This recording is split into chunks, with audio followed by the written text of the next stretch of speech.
What's up, guys? Moving right along. Our goal in this video is to pick up where we left off last time and to build a suitable replacement for our friend Ethan here. In the first video of the series, we learned how to let me float that. In our first video of the series, we learned how to quickly make a terrain in Unity, how to use the standard assets. In last video, we looked at how to make a actual controller to play our game. In this one, we'll be using some separate software made by Adobe. If I command spacebar on my Mac, I can type in Fuse, F-U-S-E, because that is the software that we're going to be using now. Fuse is a relatively newer software, at least in my lifetime, comparatively, and it allows us to create really quick humanoid characters that can automatically be rigged. The next software that we're going to be using, hopefully in the same video, is Adobe Mixamo, which is actually a browser-based app currently, recently bought by Adobe, that we can then automatically rig and animate those characters. I think this software is actually pretty straightforward if you, like me, grew up playing video games where you could like design and customize your own characters. You can like change their skin color, their clothes, their hairstyle. As you can see here, boom, this is it. Like this is our plug and play app.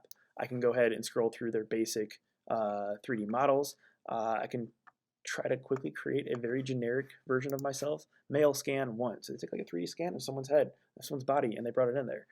This is the part that can start to look kind of awkward because I'm like slowly assembling piece by piece a generic white male.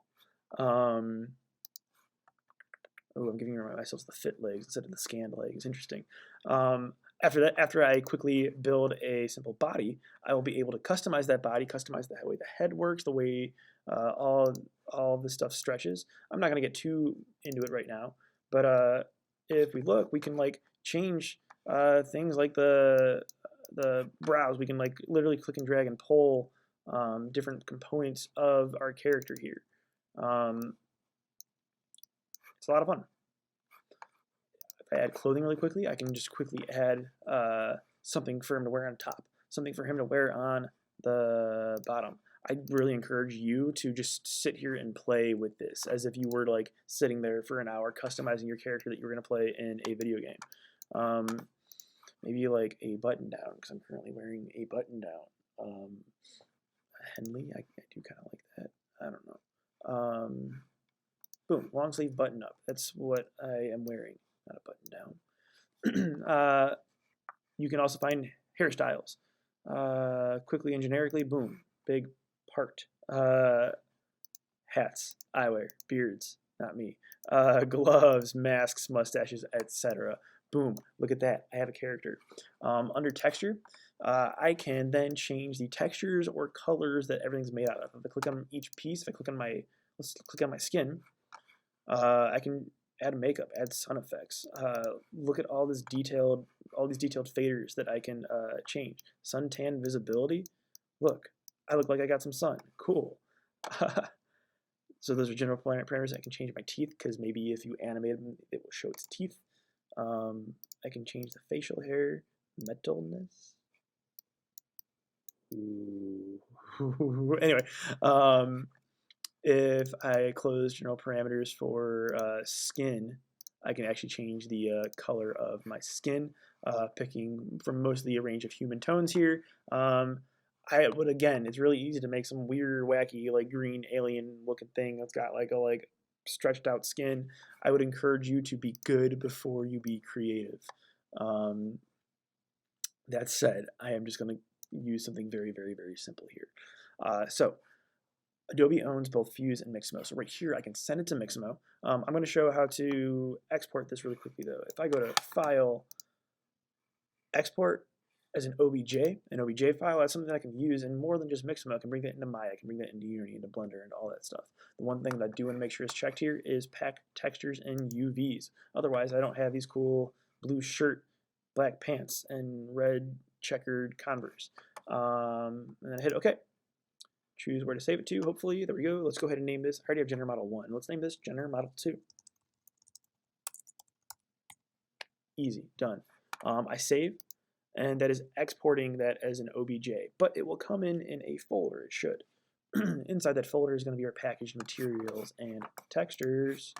So, Gender Model 2, boom, like I said, I got my OBJ. I got an MTL, which is the material file. It kind of tells it how to map this like weird looking image there. So the MTL file tells the OBJ how to wrap this file around it, basically. Now, let's go to our internet browser, and let's go ahead and open up Mixamo. You can just search for Mixamo. You need to log in with an Adobe account for this one. It's free, so you can make a free Adobe account. For my students at this current point in October of 2019, Mixamo is not included in your school account. Not sure why, because it's a free app. So you do need to make your own account using a personal email. It's free, they don't spam you. Cool. I'm going to log in with mine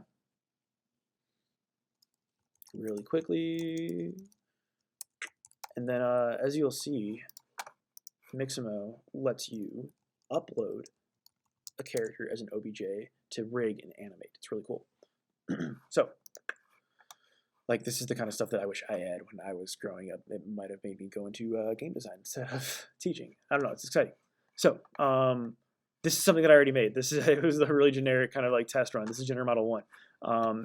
If I click on characters, these are all a bunch of pre-stock characters that Mixamo is just like, hey, have fun with these. But if I upload character, take a look. I can upload an OBJ, an FBX, or a zip file. If I look right now at my folder, I could just grab that OBJ, but I want it to have the textures too. So I don't want to just upload the OBJ. I want it to have these. So I'm going to go ahead and zip this up. If I right-click on the folder, on a Mac, it's compress. That's going to basically like compress that all into one file that's zipped up, if you don't know how a zip works. Now I have this zip, which is basically the folder as one file. I drag and drop that onto here, and it takes a second to process the character. It might take another minute to detect and figure out how to map the materials and textures.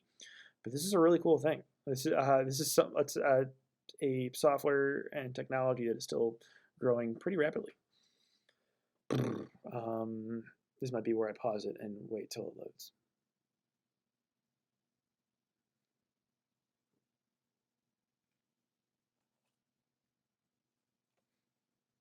All right, so we're in its processing. It might take another minute to apply the textures for you, depending on how complicated your textures are. But I'm going to hit next, and now it's going to try to figure out how to rig this model. I need to tell it where the chin is. I click and drag it to the chin.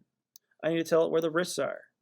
Click and drag it to the wrists, the elbows, and the knees. You can turn off mirroring if your character is not symmetrical. And lastly, the groin. Use a standard skeleton. That's all great. Hit next.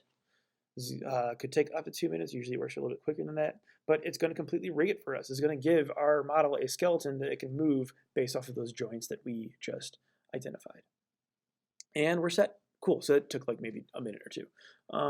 So now, as we see, my character is animated. He's come to life. If I hit next, I can make sure that it works and everything like that. If I go to animations here, Mixamo gives me a ton of stock animations that I can play around with. I can make my character samba dance.